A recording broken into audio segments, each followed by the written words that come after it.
ശരിക്കും പറഞ്ഞ attention span ശരിക്കും നമ്മളുടെ ചുരുങ്ങിക്കൊണ്ടിരിക്കുകയാണോ? എന്താണ് ഒബ്ജക്റ്റീവായിട്ട് പറയുകയാണെങ്കിൽ നമ്മുടെ അറ്റൻഷൻ സ്പാൻ കുറയുകയാണ്. സയന്റിഫിക് ആയിട്ടുള്ള റിസർച്ചിന്റെ ഭാഗമായിട്ട് the attention span of A human being ഏകദേശം എത്രയായിരിക്കും? എനിക്ക് ഇപ്പോഴത്തെ ഒരു പുതിയ കണക്കനുസരിച്ചിട്ട് ഐ തിങ്ക് 3 seconds അല്ലേ?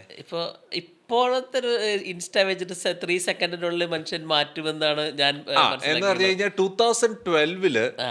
It was 12 seconds and in 2015 ആ. it was 8 seconds. ഓക്കെ. അപ്പോൾ ഏകദേശം 10 വർഷം മുമ്പ് 8 seconds ആയിരുന്നു. ഇപ്പോൾ ഇത് 3 സെക്കൻഡ് വരെ ആയി കാണാം. അതെ, അതെ. അപ്പൊ അതിനകത്ത് ആ സ്റ്റഡിയിൽ പറയുന്നത് the attention span of a goldfish was 9 seconds. അപ്പോൾ ഒരു ഇംഗ്ലീഷിൽ യൂസേജ് ഉണ്ട് as dumb as a goldfish. അപ്പോൾ നമ്മൾ 2015 തന്നെ we are getting dumber than a goldfish. 8 seconds ആയിരുന്നു.